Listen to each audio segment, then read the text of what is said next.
Kalau dari tentang misalnya kalau tentang ahli waris jelas kedua belah pihak sama-sama mempunyai hak waris yang semuanya nanti berdasarkan hukum dibagi yang seadil-adilnya. Itu udah jelas. Artinya tidak bisa diganggu gugat lah, karena itu nanti menjadi satu ketetapan hukum yang harus sama-sama dihormatin oleh kedua belah pihak. Kalau mengenai hak asuh anak, secara normatif juga sudah jelas. Anak kalau secara hukum masih di bawah umur 12 tahun, andai pun terjadi perceraian hidup antara kedua belah pihak orang tuanya, dia ikut kepada ibunya.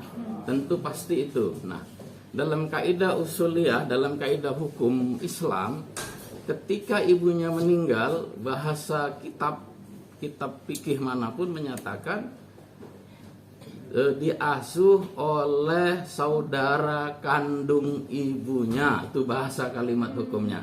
Jadi apakah itu kakaknya ataukah itu adiknya, terlepas dari kedua belah pihak nanti saling bermusyawarah di sini.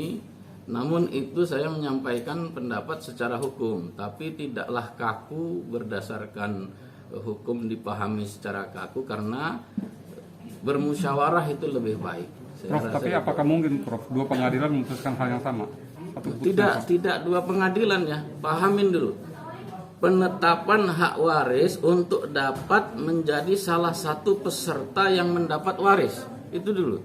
Jadi yang satu memohonkan di pengadilan pusat, pengadilan agama sebagai hak waris yang ikut nanti mendapat bagian.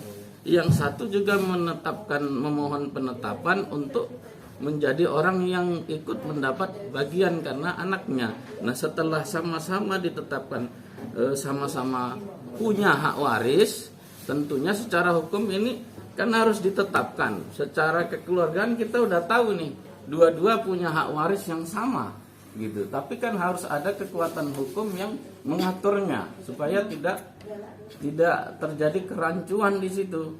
Nah, di situ setelah ada penetapan, barulah kedua belah pihak nanti berunding, bermusyawarah dengan baik seperti apa ini peninggalannya mau dibuat apa.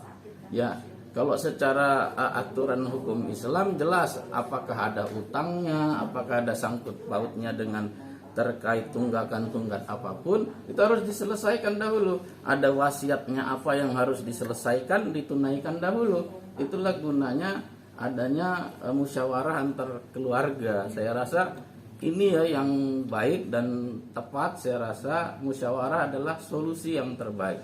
Dan antara kedua belah pihak juga tidak ada keributan kok, masih bisa dibicarakan dengan jalan musyawarah, duduk bersama, karena situasi sekarang sedang dirundung duka, sedang kalau bahasa anak gaul sekarang lagi galau, lagi stres gitu loh. Jadi wajar saja kalau ada gesekan-gesekan sedikit, agak terpancing, ya kita bisa memahami itu. Karena siapa yang tidak bersedih dan tidak galau kalau kehilangan seorang anak, kan seperti itu. Ya. Oke.